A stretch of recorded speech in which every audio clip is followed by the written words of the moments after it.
Anales Maricas, porque ser marica tiene sentido para llenar el universo. Me encanta, sexy.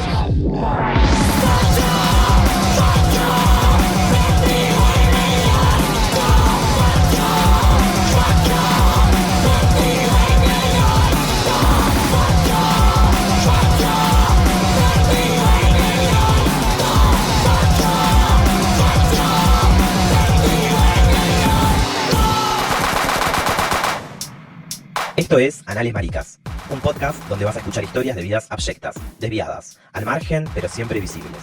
Por momentos aterradoras pero también hermosas, empoderantes, desafiantes. Historias de vidas mariconas que en distintos momentos y en distintos lugares sacudieron el status quo hegemónico, que afirma cómo una tiene que ser, cómo una tiene que vestir, hablar, coger, cómo una tiene que vivir. Las personas entrevistadas fueron elegidas porque nos parece interesante su existencia, su estar en el mundo. Nosotras las incluimos arbitrariamente, y no tanto, en un universo marica imaginario, y no tanto.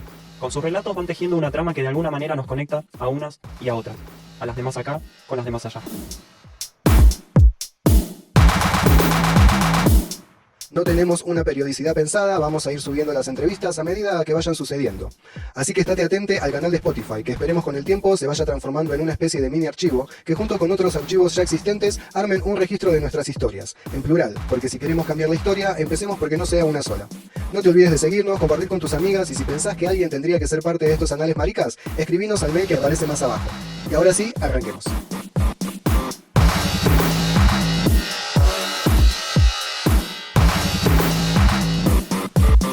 Hola amiga. Hola amiga. ¿Cómo andás? Muy bien, contenta de este primer episodio. Contentísima.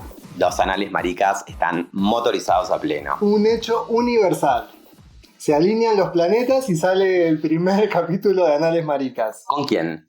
Con nuestra ídola total. Icónica.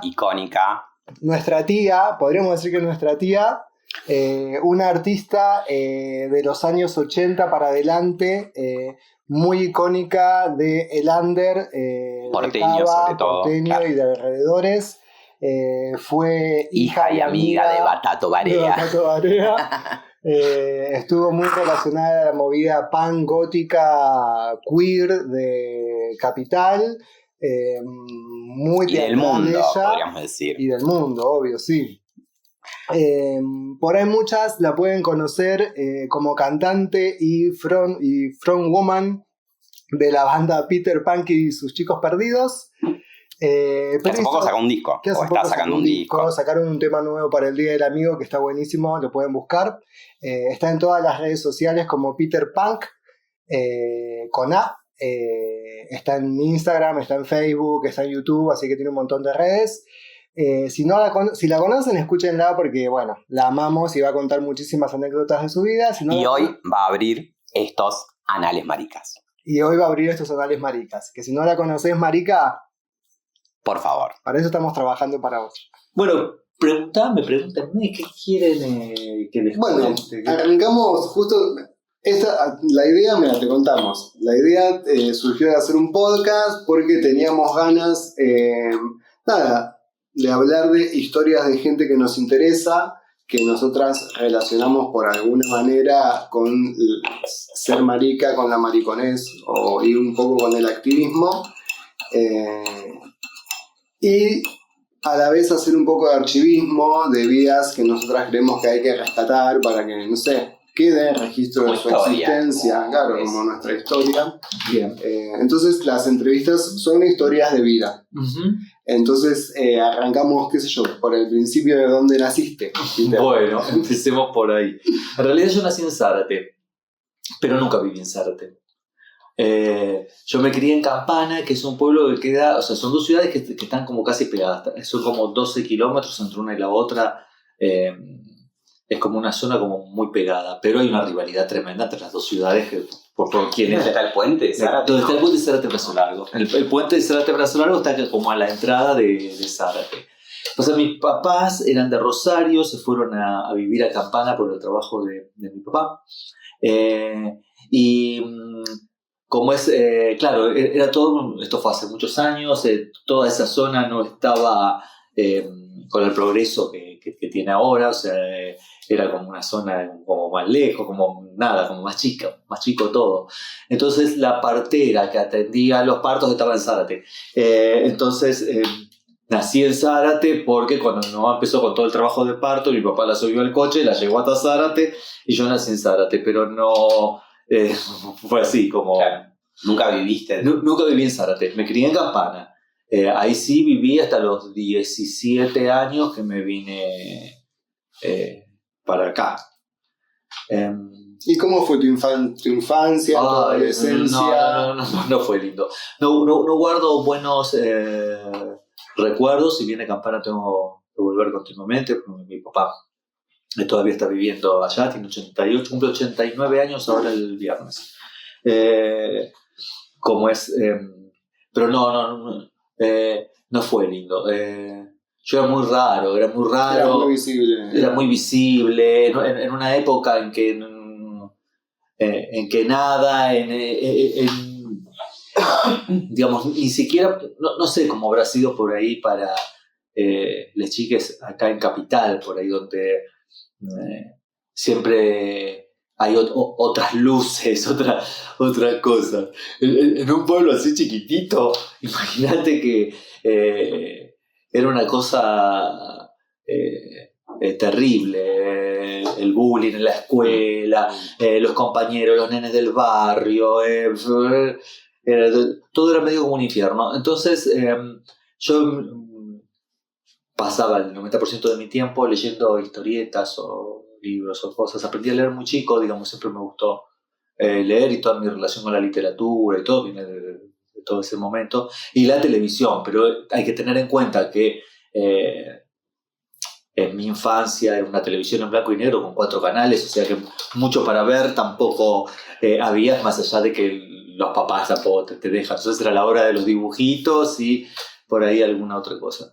Y después, bueno, para el secundario fue cuando empecé con todas las cosas más artísticas. Yo desde ese momento, claro, como les decía, venía dibujando mucho. Entonces mis papás, como me vieron que tenía actitud para el dibujo, me mandaron a una profesora ahí en Campana, la señora Susana Ballini, que le mando un beso enorme. La verdad es que sus clases eran como un oasis para mí, era una cosa como totalmente creativa. Y ahí empecé a... Pero ¿te acordás más o menos a qué edad eso? Eso ya estaba en el secundario. En la primaria me mandaron a otra. O sea, yo también estaba... dibujo. Sí, hacer dibujo. A mí siempre me gustaron los dibujos de Disney, de ¿cómo se llama? De García Ferré, de el de Quinterno, el de Patorucito y todo eso. O sea, que eran las cosas que yo leía. Entonces yo dibujaba como así. Entonces me llevan a la profesora esta y me dice, ¿querés dibujar una manzana? Y yo me quedé medio como... era muy chico, ponerle que tendría 8 años, 9. Y digo, bueno... Claro, y me pone una manzana ahí adelante para que la copie. Y yo dije, qué aburrido, ¿qué es esto? Yo no quería hacer eso. Pero bueno, algo aprendí ahí. Y después conocí con esta profesora, ay, me estoy diciendo mucho por las ramas con esto. No, pero nos encantan las ramas. Bueno. Como yo compraba Patorucito y yo quería dibujar así, o sea, yo no lo compraba, me lo compraba mi papá. Como es atrás... tenían unos avisos para estudiar dibujo de historietas por correspondencia. Entonces mi papá me compró ese curso para que yo pueda aprender a dibujar. Imagínense que con esos cursos de correo no debe aprender nadie. Claro. ¿Pero qué era lo que te mandaban? Estaba re bueno, eran como unas unidades que eran como unas hojas que decía dibujando rostros, por ejemplo. Entonces eran las formas de las proporciones, donde le ponías los ojos, donde la nariz, donde la boca, como así. Entonces después te venía una hoja que era de ejercicios, con unos rostros que vos tenías que completar. Ponerle que tenía un ojo solo y vos le tenías que hacer el otro, ¿entendés? Una cosa así. Entonces después vos una vez que los completabas, los mandabas por correo y a vuelta de correo te mandaban esa hoja con una hoja de calcar arriba con las correcciones en rojo de todo lo que todo lo que le habías pifiado mal. Pero, digamos, era muy difícil aprender de esa manera. Y esta señorita, Susana Ballini, lo que hizo fue como que tomó ese curso y me lo enseñó de manera práctica. Mientras los otros nenes dibujaban la manzana, a mí me ponía a copiar las lecciones del curso ese. Entonces ahí fue cuando aprendí a dibujar. Y cuando ya empiezo en el secundario en esa época los milicos habían puesto una cosa que se llamaban materias extraprogramáticas o materias extraclase, que vos no te podías ir del colegio antes de cierta hora. Entonces te ponían como unas materias extras complementarias para que pases más tiempo adentro del colegio. Entonces vos tenías que elegir de esas materias para con qué te ibas a quedar a hacer. Entonces, el primer año hice periodismo, que sacamos como una revistita de ahí, pero no mucho, no me copó. El segundo año hice fotografía. Aprendí bastante, pero no tenía cámara de fotos en ese sentido, así que no mucho. Y al tercer año hice teatro. Y ahí fue medio como descubrir algo. Me di cuenta de que yo tenía más ganas de actuar las cosas que dibujaba que de estar horas dibujándolas. Y ahí empezó entonces, ahí con la secundaria, en ese grupito de esas materias extra clase, hacíamos obritas a fin de año, medio como yo hago ahora con mis alumnos en los talleres. O sea, hacíamos obritas a fin de año ahí en la escuela. Y había dos grupos de teatro en Campana. El grupo de teatro municipal y un grupo joven que se llamaba Teatrón, que eran todos chicos como de 20 años y que hacían como el teatro loco de Campana. Que el teatro loco no era un teatro loco de nada. Eran, en vez de hacer dramas, hacían comedias tipo como de Nora Carpena, esas comedias de puertas, reideras, ¿viste? Nada, ese tipo de cosas. Y estos chicos vinieron a ver la muestra de fin de año y les gustó cómo actuaba y me dijeron si quería formar parte del grupo de ellos. Entonces me pusieron como apuntador. Yo les tiraba la letra. Era una comedia súper estúpida. Como es que sí, era una situación de un muchacho que era como el galán. Lo echa al chofer porque no sé qué diablos había hecho. Entonces una mujer que está enamorada de él se viste de chofer para conseguir el trabajo. Una situación por el estilo. Y había otro personaje así como con cruce de género, que no me acuerdo, el chofer volvía después como una enfermera a ponerle una inyección. No me acuerdo bien por qué cosa de la trama. Bueno, la cosa es que el actor que decía que era un chico que hacía ese personaje del chofer, que después era la enfermera que le ponía la inyección, dijo que se enfermó y no vino a la función. No sabemos si se enfermó o se cagó en las patas, que la verdad es una vergüenza terrible. En el medio de ese pueblo salir haciendo de enfermera a poner la inyección. Entonces estábamos ahí, ya estábamos por empezar y dice, bueno, el único que sabe la letra, que sabe todo, sos vos porque lo estuviste siguiendo, ponete el vestidito de enfermera. Y bueno, y así empezamos. Y ahí nació, y así nació todo. Ahí nació todo. Me encanta. Fue muy llamativo. Pasó, supongo, lo que este chico suponía que iba a pasar. En Campana había 2 diarios, ahora no hay ninguno, pero en ese momento había 2. Como es uno o nada, es como que cubrió así el recital, la obra de teatro, la presentación, diseñando estos grupos, porque aparte se formaban colas en la puerta, era como la cosa de los jóvenes, eran en ese momento. Hay que tener en cuenta de que esto era recién las primeras cosas después de la dictadura, era como año 83, como una cosa así. Y en el otro diario pusieron que yo era un degenerado, unas cosas terribles. Yo era menor de edad, ¿viste? O sea, ningún cuidado de nada. Campana. Sí, imagínate, encima después de esa obra, y donde los chicos del pueblo, los pocos que habría que no me conocían, me vieron ahí vestido de enfermera y ya está, ya no había una vuelta atrás para nada. Entonces al otro año hicimos un café concert y yo directamente armé un personaje que era una prostituta quinceañera que se llamaba La Libélula. Entonces, bueno, lo anterior no les gustó, bueno, este es peor. Bueno, con esos chicos éramos un grupo muy unido y qué sé yo, todos teníamos la fantasía de venir a Buenos Aires a estudiar en el Conservatorio Nacional de Arte Dramático, porque de ahí había salido Gasalla, había salido un montón de grosos y de gente increíble. Entonces, cuando yo terminé la secundaria, una de las chicas del grupo, que era la que escribía estas comedias, como se había alquilado un departamento en San Telmo para venir a hacer el ingreso al conservatorio. Y me dijo de venir, entonces mi papá pagaba un alquiler, qué sé yo, y nos vinimos como en diciembre de ese año, si yo todavía tenía como 17 años, que vinimos a hacer todos los ingresos al Conservatorio de Arte Dramático.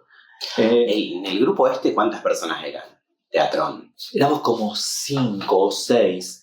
Porque según la obra, por ahí sumaban a uno o sacaban a otro.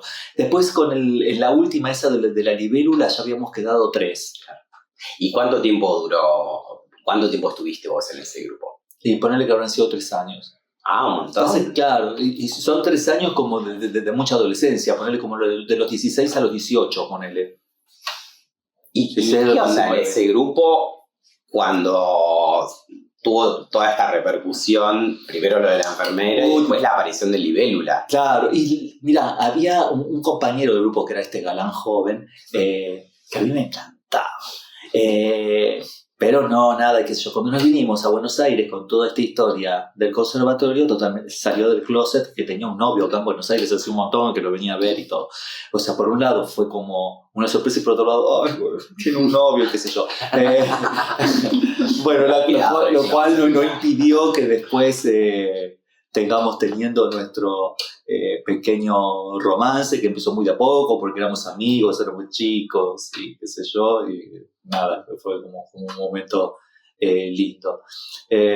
Como es así que estaba todo como muy, o sea, creo que ahí el que no corría volaba, y que estaban todos en ese closet que era Campana, que nos permitía hasta cierto momento. Creo que venirnos acá a estudiar fue también a encontrarnos a nosotros mismos. Claro, como una libertad. Claro, como una libertad, como una independencia, como una liberación, una cosa así. ¿Y cómo lo viviste vos? O sea, y mira, fue muy fuerte. Primero, yo ya venía viniendo mientras estaba en el secundario. Digamos, siempre, yo creo que me quedé fascinado de esta ciudad. Me habrán traído, así como la primera vez que más me acuerdo, como a los 9 años, una cosa así, al cine de Los Ángeles a ver Robin Hood, la de Disney, con el zorro y todo eso. Y cuando llegamos, yo vi el obelisco y todo eso, y yo decía, todo esto existe, todo esto que yo veía en la televisión existe, y toda esa calle Corrientes, ese cine, y yo decía, quiero vivir acá, esto existe. Fue así como medio flash. Entonces, en ese momento del secundario, uno de los pocos amigos que tenía allá en Campana, que después con el tiempo también fue gay, pero en ese momento nada que ver, siempre el extravagante era yo. Tenía un amigo, que no me acuerdo de dónde lo había conocido, de qué, por qué, que vivía en Florida. Entonces era mucho más cerca de acá. Entonces nos íbamos a Florida y la mamá nos traía como para el centro, porque ella trabajaba de acomodadora en el teatro Odeón. Entonces nos llevó a ver a Gasalla. Bueno. Claro, y todo eso fue todo como... Si ya cuando tenía 9 años había dicho que quiero vivir acá, después cuando vine acá a ver a Gasalla, dije, bueno, Entonces venía para los trámites de anotar que yo ya aprendí a viajar solo. Hice un casting para una publicidad de 7up que no quedé, pero me vine desde Campana a hacer el casting, ponerle con 16, 17 años, chico. Claro, tenías como una frecuencia, no de todo el tiempo, pero sí de que... Sí, después, bueno, aprender también, ¿no? Ser un chico de provincia donde casi no hay colectivos y acá es todo tan grande. Todo era otro mundo y aprender a moverse solo. Yo era muy inocente. Yo me siento que era como Patoruzú, que venía de allá con una inocencia que todo lo que le decían se lo creía, que todo le parecía bien. Y bueno, y entramos ahí, hicimos el ingreso a la Escuela Nacional de Arte Dramático, que estaba como con toma, intervenida, como siempre, todos unos quilombos ahí. Hicimos el ingreso que fue intensísimo, era como un mes, 2 meses, como una cosa así, donde en ese periodo de tiempo y que tenía las clases regulares como si fuese parte del año, y eran cualquier cantidad de gente por divisiones, donde veías como una especie como de resumen de todo lo que ibas a ver durante toda la carrera, y te iban evaluando. Y al final venía como una cosa así donde decían vos sí, vos no, vos sí, vos no, vos sí, vos no. Y bueno, en ese debacle quedé, hice un año y me harté. De la intensidad del estudio, de cómo era. Y de muchas cosas. Vos imaginate que después de la libélula y eso yo venía como de ser una estrella de pueblo chico, y que el profesor lo primero que me dice, cuando vio todas esas cosas y todo, que no podía ser personajes femeninos. Eso yo ya lo hacía, que yo ahí tenía que aprender a hacer otra cosa. Lo cual para mí fue como... que me corte las alas, ¿viste? Era como un horror. En un momento cuando estábamos trabajando comedia griega, y nos dio para trabajar a un grupo Lisístrata, no sé si saben, porque Lisístrata es una comedia de Aristófanes, que se trata de 2 ciudades de Grecia que están en guerra, en conflicto permanente. Entonces las mujeres de estos 2 pueblos, comandadas por esta Lisístrata, deciden hacer la guerra ellos también. Entonces, la guerra era que no iban a tener más relaciones sexuales hasta que dicten la paz. Entonces son todas situaciones de comedias de los soldados que vienen de combatir, que van a la casa, se quieren encontrar con las mujeres, y las mujeres no, hasta que firmen la paz. Era una comedia. Entonces yo hice Lisístrata. O sea, a propósito, ¿viste? Tanto me dijiste que no, te hago Lisístrata. Eso me llevó a que no sea como una relación placentera. Digamos que para fin de año yo estaba cansado de toda esa situación y, bueno, de las materias académicas. O sea, teníamos antropología filosófica, que había que leer como 15 libros, una cosa por el estilo. Yo no había terminado de leer el primero. Ortega y Gasset, todo eso era todo muy difícil, y tampoco era lo que buscaba. Claro. Y esto que decías, que este profesor te marcó eso de personajes femeninos, no. Cuando llegaste a Capital, tu ser marica, ¿qué sentiste? Más o menos. Creo que quedó como tapado por otras cosas. Y que tiene que ver con el punk rock, con el dark. Creo que cuando llegué me deslumbré con eso. Yo cuando llegué acá era casi hippie, digamos. Tenía el pelo largo y estaba todo ese palo del teatro y del todo eso, y caí en el paracultural y chau. Te absorbió. Claro, sí. medio como Celeste Carballo, cuando estaba en la gira esa, y que agarró, se rapó y se pintó el pelo con plata, ¿cómo se llama? Plasticola de color. Se rapó en los costados, viste, como digo, ya está. Está ya todo. Claro, está ya todo. Siempre tenía a mis ídolos como a Bowie, pero digamos, la cosa gay empezó como a destaparse después. Hay otras cosas que no he contado nunca. Nos fuimos de vacaciones con esta chica, que mi compañera, porque nosotros fue así.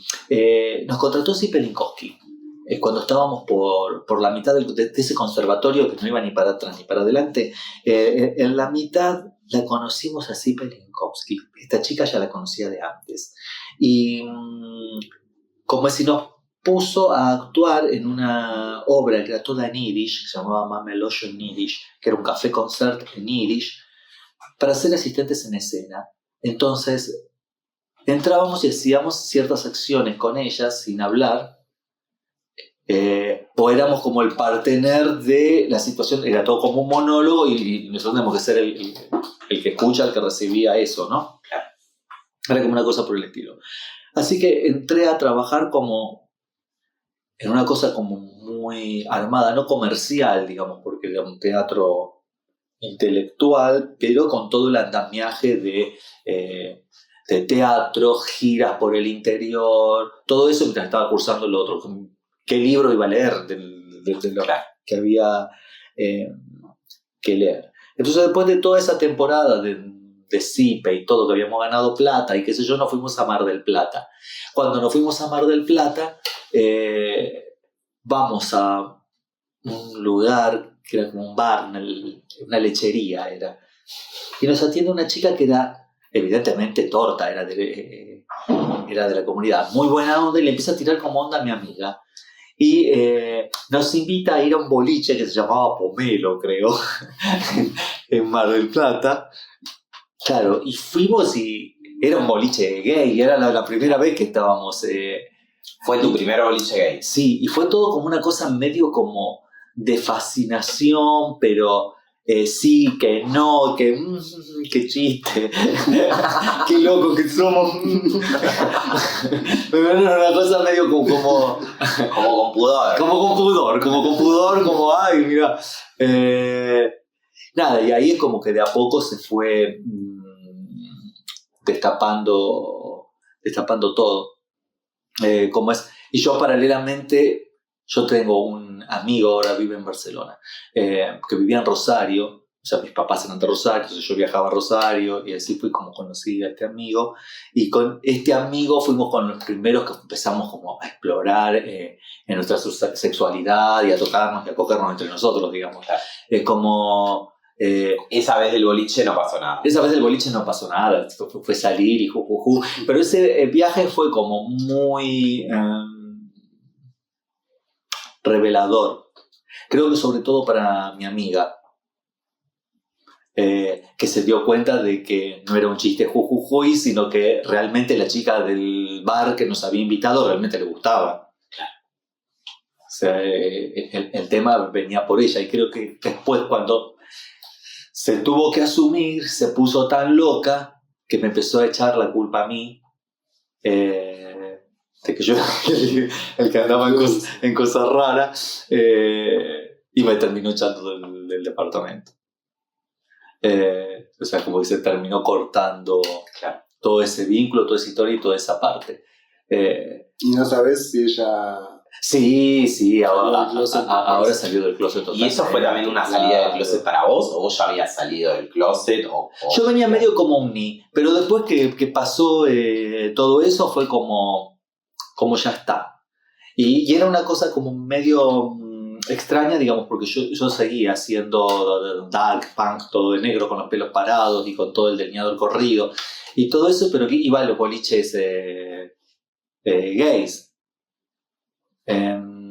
Y había más gente. Había más gente. Por lo general, digamos, esa salida yo ya tendría como 20 años. Esas salidas eran un poco menos, sí, 19, 20. Esas salidas eran como primero iba a todos los lugares punks, dark, a ver bandas, a ver recitales, a cemento, se me quedaba el cemento, veía como 2 bandas, qué sé yo, y después me iba a área.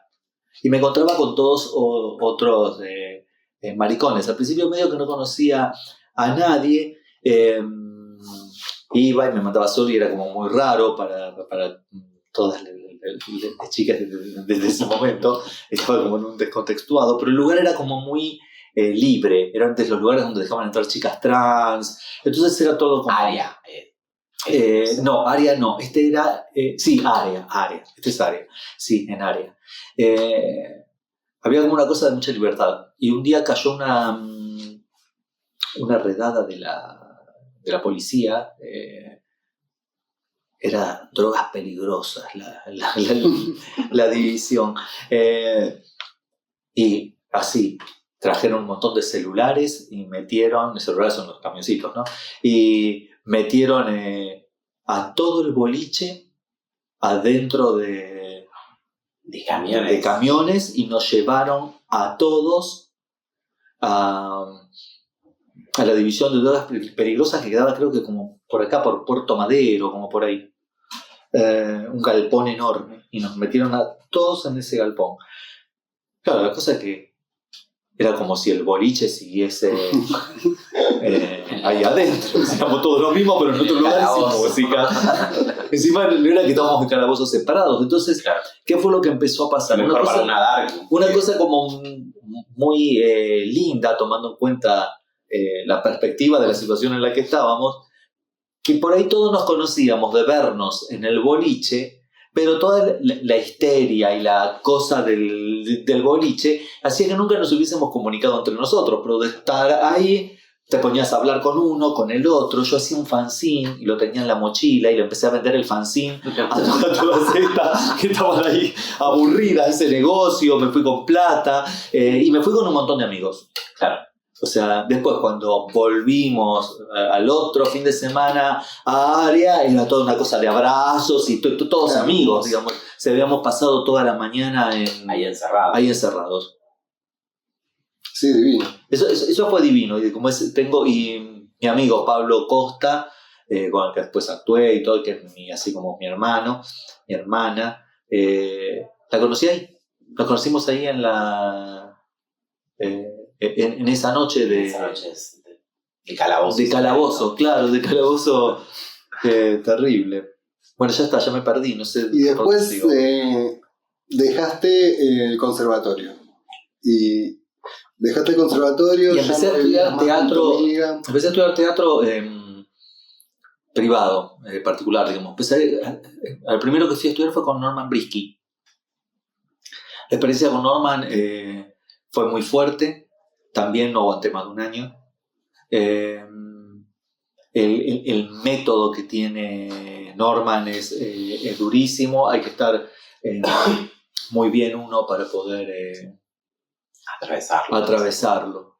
Yo creo que si podés atravesarlo, aprendés un montón de cosas, pero tenés que estar dispuesto a pagar ese precio. Yo llegué a un punto y dije, bueno,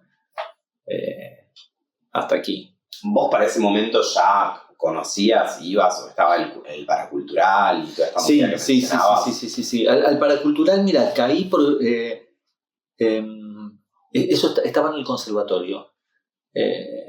Y que una compañera me dijo, mira, acá no les gusta lo que vos haces, así como muy, muy directa. Acá no les gusta lo que vos haces. Vos lo que haces lo tenés que ir a hacer al paracultural. ¿Conoces el paracultural? Yo al principio la escuchaba y yo pensaba, qué mala onda esta. Y después le digo, ¿qué es el paracultural? Y me dijo, queda en Humberto Primo y... ¿cómo se llama la otra calle? Yo me di cuenta que quedaba cerca de donde yo vivía. Yo estaba viviendo en San Telmo. Entonces el fin de semana dije, bueno, voy a ver esto. Le dije a una amiga, a Marisa, acompáñame, vamos a ver acá este lugar, a ver qué hay.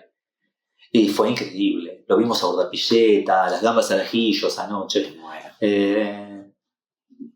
También era cuando decís, bueno, ya está, vengo todos los días. Vos hasta ahí, esto que decías de un hippie de Sí, campana, sí. medio como esa onda, y ahí empezás a entrar. Ahí empiezo en una- con los raros peinados nuevos, a vestirme todo de negro, a usar ¿En vínculo con maquillaje. alguien o es como algo que te pinta No, solo? creo que me pintó solo.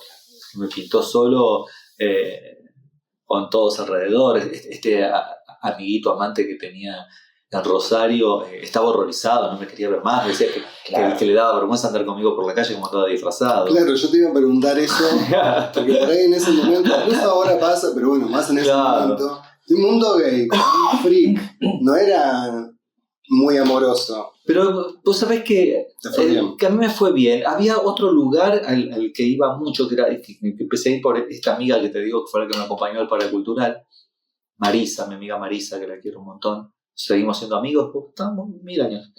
Me empezó a llevar a un boliche lésbico de chicas que se llamaba El Patio. Y eran todas lesbianas y yo. Como Ari. Claro. Como en un momento de todo, Claro, de toda ¿viste? marica pasó eso. Y estaba buenísimo. Y ahí fue donde gané mi nombre, en El Patio.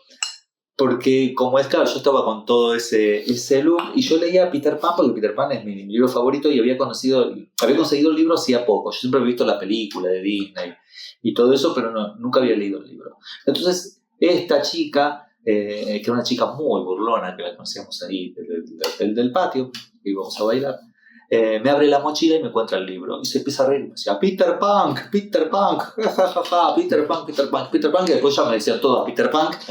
Y había una chica ahí en el patio, que la veíamos siempre, que me dice que tenía una hermana que también era punk y que tocaba en una banda que se llamaba Acción Directa, que por qué no iba con ella a verla, a la hermana. Entonces fui con ella al recital de la hermana y después terminé re amigo de la hermana. Con la hermana nos fuimos a vivir juntos, todo, empezamos a ir a... es como que una cosa... Una comunidad punk te hiciste ahí. Como... Una cosa llevó a la otra. Una cosa llevó a la otra. Y era toda una mezcla de todo. Era toda una mezcla de todo. Creo que era lo interesante de la efervescencia de todos esos momentos. Que medio como que había una necesidad tan grande de libertad y de estar juntos y de compartir y de salir, que se borraban todas esas líneas, se mezclaban los guetos, digamos. Claro. Entonces estábamos todos como revueltos. Y eso era interesante porque conocía gente como muy diversa de verdad, digamos, porque eran de distintos palos, de distinta onda, de distinta cosa, escuchaban distinta música, no sé. Pero todo convivía de alguna manera.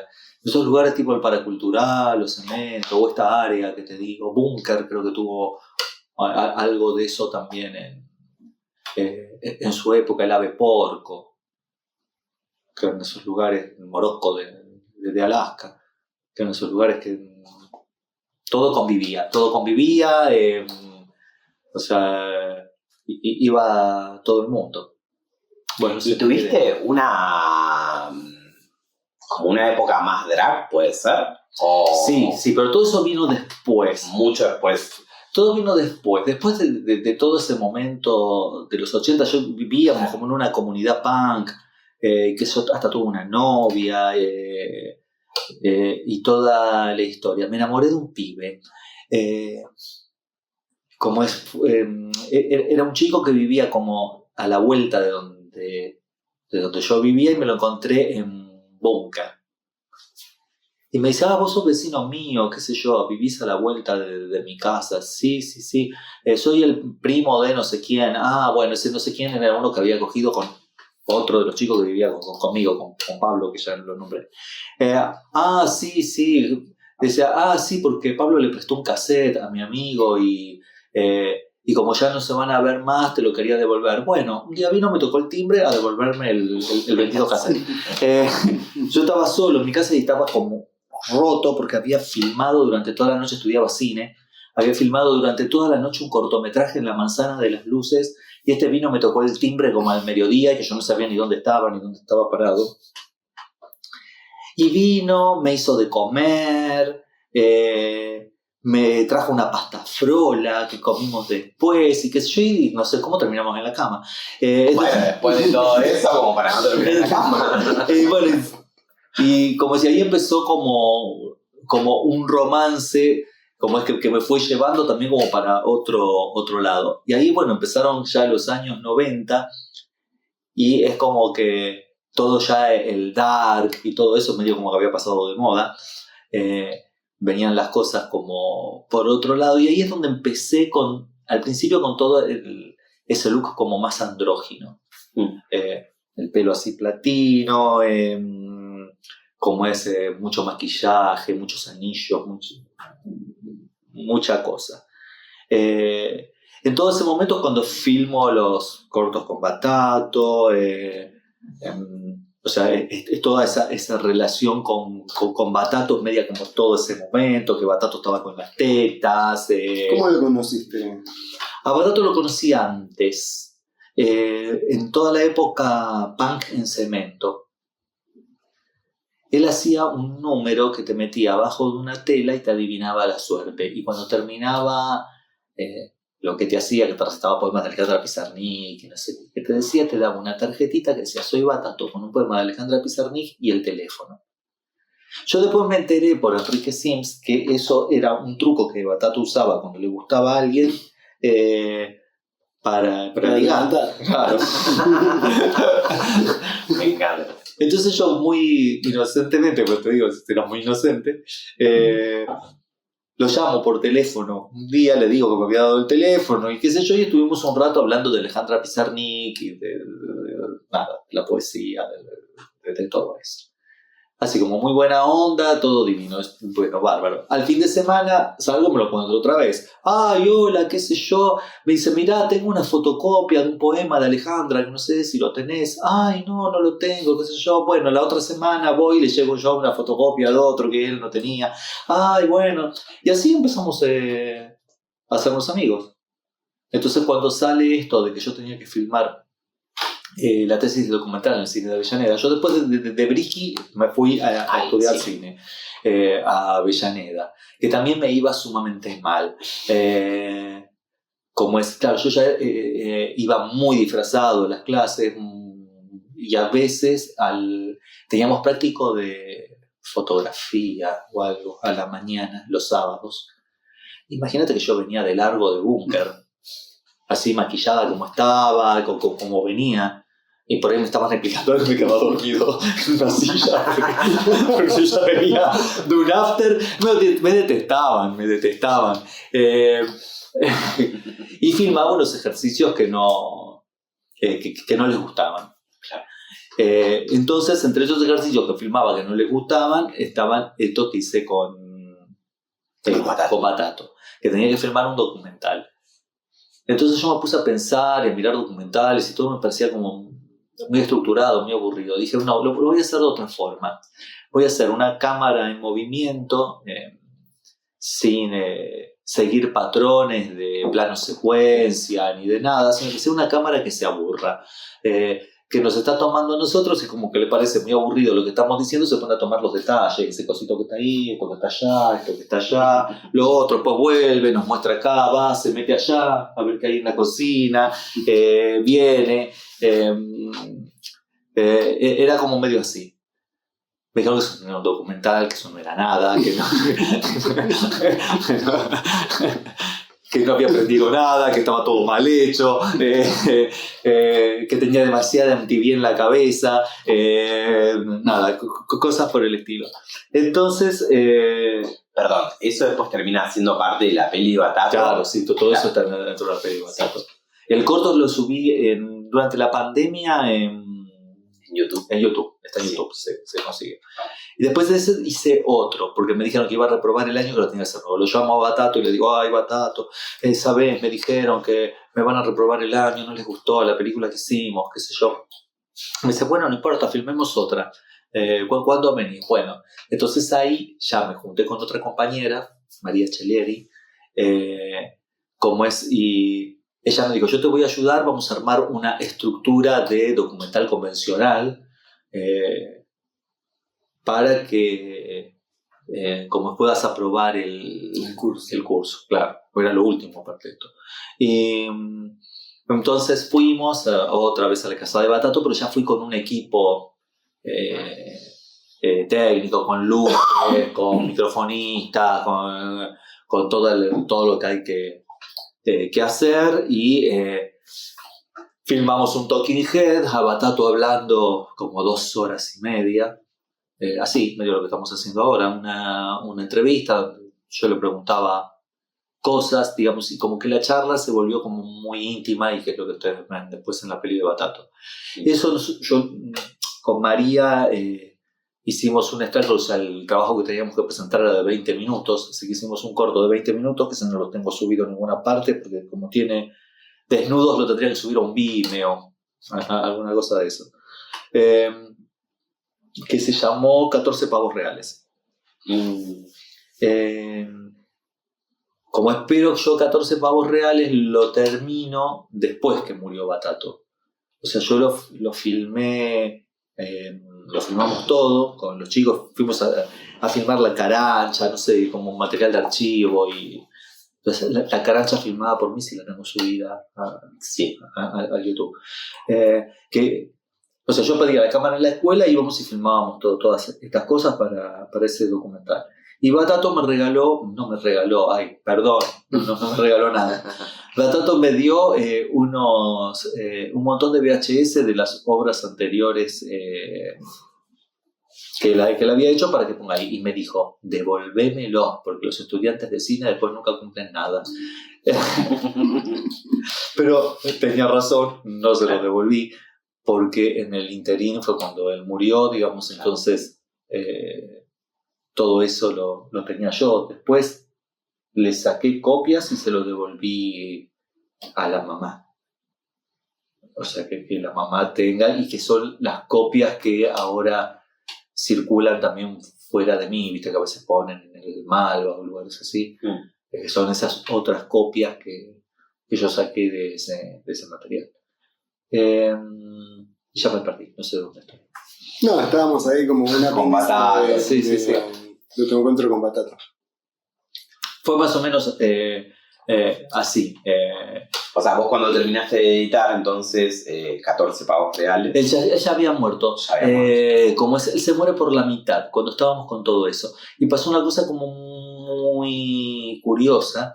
Yo estaba muy mal, estaba muy, muy deprimido, me había pegado mucho la muerte de Batato. No me lo esperaba. Yo lo había visto hacía poco, hacía 15 días. Pasó como una cosa como muy, muy extraña también. Todo era como extraño. El primer corto, Batato, el de la cámara que loca, que se iba para todos lados, que me habían reprobado, Mosquito Sancineto me dice que tenía como una productora en el Rojas que se llamaba Ya Fue, con Manetti y con otra gente, que querían ver ese material. Entonces les hice como una proyección privada y lo programaron en un ciclo de cine queer en el Rojas que la daban con Hairspray de John Waters. La cosa es que era muy raro para mí toda la situación, porque digamos me la habían rechazado de un lado, pero me la estrenaban en el Rojas. Era como, o sea, era como sin sentido. Y Batato vino al estreno de eso, estaba flaquísimo. Vino con la mamá, que la mamá estaba así como me decía, pero a vos te parece, Peter, estuvo todo el día con vómitos y se puso una inyección para venir acá, como es. Y él me dice, no te podía dejar solo. Y fue como medio eso, ¿no? Como que no me dejó nunca solo. Sigue grabando, se cortó todo. Como que no me dejó solo. Yo lo había visto en ese momento y después, nada, vino todo el final, fui al velorio, nada. Todo esto. Ahí en el velorio mismo se acercó Tino Tinto y me dijo que sabía que yo tenía todos los cassettes, que Batato le había dicho que yo tenía todos los cassettes. Nada, para encontrarnos, para arreglar algo con todo ese material, con la mamá, con todo. Y cuando voy a la escuela de cine, el profesor que me había rechazado el cortometraje anterior se acercó, vino, me dijo cómo es que lo disculpe, que él no sabía quién era Batato, que se había enterado ahora por los diarios, que había salido por todos lados, y cuando lo vio dijo no lo podía creer, que era el personaje que yo había llevado en ese corto, que no me daba problema, que ya había aprobado la materia, que termine el trabajo que tenía armado. Entonces lo terminamos al 14 pavos reales, pero claro, quedó mucho material afuera y nos centrábamos en las cosas más actuales de ese momento. ¿Qué duración tuvo 14 pavos reales? 20 minutos, 23 minutos, era cortito, era un corto. Y ahí es cuando empieza, a partir de Tino Tinto, todo lo demás. Digamos, una vez que Batato muere, a partir de Tino era el mejor amigo de Batato, empezó como a llevar los dos cortos a festivales de cine, o festivales del under, de la noche, del qué sé yo. Entonces los cortos empezaron a ver un montón de tiempo y a ganar premios de la Sociedad de Videastas Argentinos, qué sé yo. Y para mí fue como muy fuerte porque de un día para la noche pasé a ser medianamente reconocido dentro de un circuito, digamos, solamente por esas películas. Por eso te digo como ese toque de Batato, ¿no? Como que nada. Y ahí fue cuando dije, bueno, después de todos los premios, los festivales, hubo un premio que lo fui a buscar y que yo estaba con una tristeza más grande de tener que ir a buscar ese premio. Sentía como que los premios eran para él, como que era una cosa como medio rara. Y ahí fue cuando decidí no trabajar más con ese material y empezar a hacer las otras cosas. Y ahí es cuando empiezan todas las otras cosas. Mosquito me venía diciendo que hagamos algo juntas. Yo le decía que yo no quería actuar, que yo quería hacer películas. Y un día que habíamos modelado para un fotógrafo, con Mosquito y con la Diana Diet y otra gente más. Habíamos modelado para un fotógrafo. Y la exposición era en la fotogalería del San Martín. Entonces fui a la muestra esa y ahí estaba un director que es Daniel Rito y me propuso actuar en una obra de él que se llamaba La Ganzúa. Y que el personaje que tenía para ofrecerme era justamente La Ganzúa. Bueno, la cosa es que La Ganzúa era un policial noir post-porno. Yo en ese momento el género post-porno yo no sabía ni que existía, ni creo que ellos tampoco. Pero eso que hacíamos era porno. ¿No? Fue un escándalo.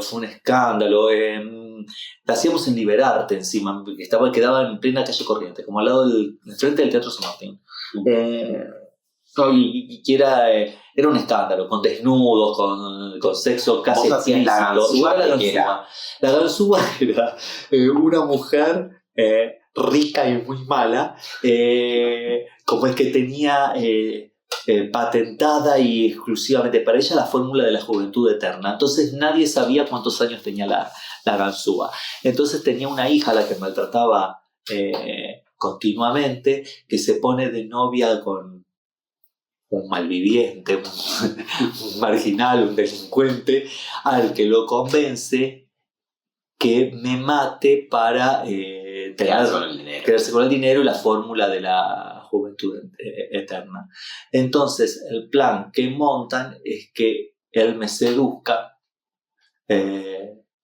como es para hacerme caer. Y ahí todas las escenas de sexo con este chico eran una cosa terrible. Había una escena que era terrible. Había escenas de sexo real. Ay, había una escena que era terrible. Yo lo ataba a él a una pequeña estructura que había ahí en el escenario, totalmente en bolas, y le agarraba la pija y ponía una navaja así, de esa que sale y le decía, así que vos me querés matar. No me acuerdo el texto, pero bueno, era una cosa que era un montón. La chica, mi hija, en un momento miraba unas revistas Goles con Maradona en la tapa y se abría de piernas así, no tenía ropa interior. Se sacaba el zapato de taco y se metía el taco en la vagina así con una luz acá de abajo. Año. ¿Esto qué sería? Se había muerto Batato recién, 1992 sería, ponerlo. 92. Claro, me encanta. Lo que me pasa mucho con muchas de esas cosas que es medio terrible lo que voy a decir. Claro, yo después cuando voy a ver cosas que se hacen ahora, es como que no me sorprenden, digamos, después de haber debutado con eso, ya quiero un montonazo. Bueno, y paralelamente a esa obra fue que tuvimos las reuniones de las fiestas mayas y empezamos con las fiestas mayas con Mosquito. Con Mosquito primero, lo primero que hicimos, a él lo habían convocado a un evento que se hacía en la Fundación Banco Patricios. La Fundación Banco Patricios quedaba en la esquina de Callao y Sarmiento. Era un edificio hermoso, enorme, mucho dinero metido ahí y que generaba esto. Tenía como una fundación que solventaba el arte independiente de Pinkepan. Entonces se hacían desfiles de diseñadores nuevos, todo ese tipo de cosas. Entonces esto era un evento, no me acuerdo cómo diablos se llamaba, en el que habían convocado a Noy, a Claudia Conca, a Mosquito, a Dalila y los Cometa Brass, no sé, como todo el under de ese momento. Entonces Mosquito iba a hacer un número ahí y me dijo si no lo quería hacer con él. El número fue la base de después lo que hacíamos en las fiestas mayas, que era que no se pasaban más lentos en los boliches. Entonces Mosquito quería rescatar el tema de chapar en los lentos. Entonces enseñaba a chapar a los lentos haciendo subir a chongos del público para manoseárselos y toda la historia. Entonces mi personaje era una loca sacada que venía de afuera y que le decía que ella no sabía nada, que así no se hacía, que yo había vivido en la época de chapar en los lentos, que yo sabía cómo se hacía, entonces como que íbamos a competir, a ver quién lo hacía mejor. Y Mosquito lo que hacía era, lo buscaba al chongo hasta que aflojaba a darle un beso, y yo lo que hacía era acrobacia. Me les colgaba, me daba vuelta, los tiraba al piso, todas unas cosas que como es que dependía mucho de la complicidad y el estado físico del pibe que elegía. Bueno, eso lo hicimos en la Fundación Banco Patricios y que nos fue muy bien, y a partir de ahí decidimos seguir haciéndolo, y que fue en esto en las fiestas mayas. Las fiestas mayas se cumplieron el año pasado 30 años, ¿no? 40 años, en el año 93. Era como una extensión de estas fiestas disidentes que se hacían. Primero tuvieron las fiestas nómades de Beto Bota, que se hacían en un club de barrio, después el Condom Club, que también se hacían clubes de barrio, y que todos tenían como una impronta. O sea, las de Beto Bota eran como más dance electrónica y el Condom Club como más rockero. Pero nosotros lo que queríamos era una fiesta donde esté puesto el hincapié en lo artístico, en lo teatral, como volver atrás un poco. en las performances, en los números, en las bandas que toquen. Entonces es como que nos juntamos todo un grupo de artistas, estaba casi todos los que veníamos de ese evento del Banco Patricios, Dalila y los Cometa Brasno, y Claudia Conca, Mosquito. Y Mosquito armó un grupo que se llamaba Las Aves Perversas de la Noche, que eran todos sus alumnos de, ahí sí yo también voy a llamar, de Impro, Nel Rojas, como es que los montaba y hacían como intervenciones entre el público. Le cantaban entre la gente, hablaban, no sé, le leían un poema, alguna cosa. Algo.